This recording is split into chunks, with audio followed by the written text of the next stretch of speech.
الذین آمنوا ولم يلبسوا ایمانہم بظلم اولئک لہم الامن وہم مہتدون. جو لوگ ایمان لائے اور انہوں نے اپنے ایمان کے ساتھ ظلم نہیں کیا، ظلم کو نہیں ملایا، انہی کو امن اور چین ملے گا دنیا میں بھی اور آخرت میں. جانتے ہو ایک فرقہ ہے وہ کہتا ہے صاحب قرآن کافی ہے ہمارے لیے، ہمیں حدیث کی ضرورت نہیں. اس سے پوچھو اس آیت کا کیا مطلب. یہ سورہ انعام کی آیت ہے. اللہ کہہ رہا ہے جو ایمان لائے اور اپنے ایمان کے ساتھ انہوں نے ظلم نہیں کیا، انہی کو امن اور چین ملے گا. اور چین کی دعا بھی مانگ رہے ہیں اور اپنے عقید توحید کا اقرار بھی. تو اسلام امن اور شانتی کو بہت امپورٹنس دیتا ہے میرے بھائی. اور اسی لیے اللہ کے نبی فرماتے ہیں اگر کسی کو 3 چیزیں مل گئی. آج آدمی مرتا ہے نا، میرے پاس زمین کیوں نہیں، جائیداد کیوں نہیں، کروڑوں کا بینک بیلنس نہیں. اللہ کے نبی کہتے 3 چیزیں اگر ہیں اللہ کا شکر ادا کر. دنیا کے کروڑوں لوگ ان 3 چیزوں کے لیے ترستے ہیں. یہ 3 نعمتیں جس کو مل گئی سمجھو کل کائنات مل گئی.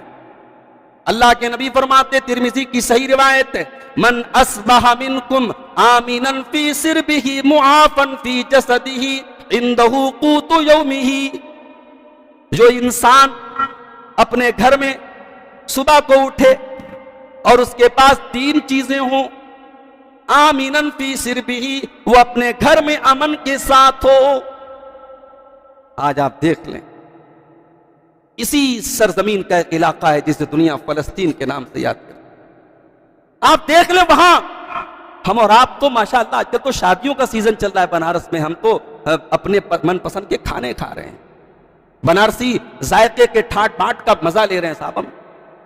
اور وہاں ان کے ناشتے کیسے ہوتے ہوں گے میرے بھائی. ایک ویڈیو میں نے دیکھا کہ ان لوگوں نے اس زندگی کو اپنی لائف کا ایک پارٹ بنا لیا. وہ ناشتہ کر رہے ہیں، کھانا کھا رہے ہیں اور آسمان پہ میزائلوں کے حملے ہو رہے ہیں اور بارود کے حملے ہو رہے ہیں، نظر آ رہا ہے، بلڈنگیں تباہ ہو رہی ہیں، مگر اسی دہشت کے سائے تلے فلسطین کے لوگ زندگی گزار رہے ہیں. اللہ کے نبی کہتے ہیں اگر آپ امن کے ساتھ اپنے گھر میں معافن فی جسدہ، اور آپ کے بدن میں عافیت ہے، کوئی بیماری نہیں ہے، چھوٹی موٹی بیماری چلتی رہتی ہے، سردی زکام اس کا مسئلہ نہیں، کوئی بڑی بیماری نہیں، یہ بھی بہت بڑا مسئلہ ہے. کینسر آدمی کو پتہ نہیں کب سے ہوتا ہے، مگر جس دن ڈاکٹر بتا دیتا ہے تجھ کو کینسر ہے، بیچارہ آدھا اسی دن مر جاتا ہے. کتنے لوگوں کو میں نے دیکھا، کتنے لوگوں کو میں نے اپنی آنکھوں سے دیکھا، جس دن یہ ڈکلیئر ہو گیا کہ ان کو کینسر ہے اس دن سے وہ صحت جو گرنی شروع ہوئی اور بستر جو پکڑا تو پھر قبرستان میں نظر آیا. معافن فی جسد، اللہ کے نبی کہتے ہیں بدن میں اگر عافیت ہے، آرام ہے، کوئی بڑی بیماری نہیں ہے. اور عنده قوت یومہ، 1 سال کی بات نہیں کی اللہ کے نبی نے، 1 مہینے کی بات نہیں کی، آج کا کھانا ہے میرے پاس. مجھے یہ پتا ہے 24 گھنٹے کا کھانا ہے میرے گھر میں، مجھے شام تک کسی کے آگے ہاتھ نہیں پھیلانا ہے، میرے بچوں کو تو 2 ٹائم کی روٹی کے لیے آج کے دن کہیں جانا نہیں پڑے گا. یہ 3 چیزیں اگر کسی کے پاس ہیں، اللہ کے پیارے نبی فرماتے ہیں فَكَأَنَّمَا خِيزَتْ لَهُ الدُّنْيَا بِحَذَافِيرِهَا، اس کو ساری کائنات مل گئی، اس کو دنیا کی ساری دولت مل گئی. یہ اللہ کے نبی کی حدیث ہے. تو امن اور چین اور سکون یہ بہت بڑی نعمت ہے. اور اسلام کا پورا جو نظام ہے، اسلامی جو پوری شریعت ہے، اس کا دار و مدار اسی پر ہے کہ سوسائٹی میں امن کیسے قائم رہے. اور جب امن کی بات آئی ہے تو ایک بات اور نوٹ کر لو بھائی، ایک سماج ہے وہاں زنا نہیں ہو رہا ہے، قتل نہیں ہو رہا ہے، چوری نہیں ہو رہی، لیکن شرک ہو رہا ہے. انسان پتھر کے آگے سجدہ کر رہا ہے، انسان اللہ کی بنائی ہوئی چیزوں کو اپنا رب مان رہا ہے. تو کیا اس سوسائٹی میں امن اور چین مانا جائے گا؟ اسلام کہتا نہیں. اسلام کا کہنا یہ صرف چوری کا ہونا، زنا کا ہونا، قتل کا ہونا یہی فساد نہیں ہے، یہی بگاڑ نہیں ہے. جس سوسائٹی میں شرک ہو رہا ہے، اللہ کو چھوڑ کر کے غیر اللہ کی عبادت ہو رہی ہے، اور سب سے بڑا نیائے ہو رہا ہے. ان الشرک لظلم عظیم، دنیا کا سب سے بڑا ظلم شرک ہے. جس سوسائٹی میں شرک ہو رہا ہے اس سوسائٹی کو ہم ایک امن اور شانتی والی سوسائٹی نہیں کہہ سکتے.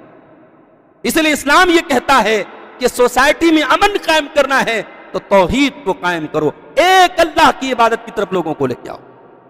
افغیر دین اللہ یبغون وَلَهُ أَسْلَمَ مَنْ فِي السَّمَاوَاتِ وَالْأَرْضِ, اے لوگو تم اللہ کو چھوڑ کر کے دوسروں کی عبادت کر رہے ہو, جبکہ کائنات کی تمام چیزیں اللہ کے آگے جھک رہی ہیں. پہاڑ اللہ کے آگے جھکتا ہے, ہوائیں اللہ کے گن گاتی ہیں, چڑیا اللہ کا گن گاتی ہے, زمین کی کائنات کی ساری مخلوقات اللہ کی توحید کے ترانے پڑتی ہیں. اور اے انسان تو کتنا بڑا ناشکرا ہے, تو اس اللہ کے ساتھ شرک کر رہا ہے.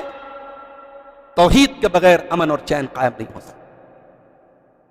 اسی لیے اللہ قرآن میں کہتا ہے الذین آمنوا ولم يلبسوا ایمانہم بظلم اولئک لہم الامن وہم مہتدون. جو لوگ ایمان لائے اور انہوں نے اپنے ایمان کے ساتھ ظلم نہیں کیا, ظلم کو نہیں ملایا, انہی کو امن اور چین ملے گا دنیا میں بھی اور آخرت میں. جانتے ہو ایک فرقہ ہے وہ کہتا ہے صاحب قرآن کافی ہے ہمارے لیے, ہمیں حدیث کی ضرورت نہیں. اس سے پوچھو اس آیت کا کیا مطلب. یہ سورہ انعام کی آیت ہے. اللہ کہہ رہا ہے جو ایمان لائے اور اپنے ایمان کے ساتھ انہوں نے ظلم نہیں کیا, انہی کو امن اور چین ملے گا. یہاں ظلم سے کیا مراد ہے؟ قرآن خاموش ہے. جب یہ آیت نازل ہوئی حدیث میں آتا ہے صحابہ کرام پریشان ہو گئے. صحابہ کرام اللہ کے نبی کے پاس آئے, کہنے لگے اے اللہ کے نبی ہمیں سے کون ہے جس نے کبھی نہ کبھی کسی کے اوپر ظلم نہ کیا؟ ہمیں سے کون ہے جس نے کبھی اپنی ذات پر ظلم نہ کیا ہو, کوئی گناہ نہ کیا ہو؟ اے اللہ کے نبی قرآن کہہ رہا ہے کہ الذین آمنوا ولم یلبسوا ایمانہم بظلم اولئک لہم الامن وہم مہتدون. جو ایمان لائے اور ایمان کے ساتھ ظلم نہیں کیا انہی کو اللہ ہدایت دے گا اور وہی امن اور چین پائیں گے, نجات پائیں گے. اے اللہ کے نبی ہمیں سے کون بچے گا؟ تب اللہ کے نبی نے اس آیت کی تفسیر میں دوسری آیت پڑھی. اسی لیے اہل حدیث کہتے ہیں کہ قرآن کو حدیث کے بغیر نہیں سمجھا جا سکتا. وہ جو ایک فرقہ ہے نا اہل قرآن کا, منکرین حدیث کا, وہ 2 رکعت نماز نہیں پڑھ سکتا ہے قرآن کو سامنے رکھ کر. بھئی خالی قرآن کو سامنے رکھ کے آپ نماز کیسے پڑھیں؟ قرآن کہتا ہے رکوع کرو. رکوع کس چیز کا نام ہے؟ قرآن میں کہیں نہیں لکھا ہے. قرآن کہتا ہے سجدہ کرو. سجدہ کیسے کرے؟ قرآن میں کہیں نہیں لکھا ہے.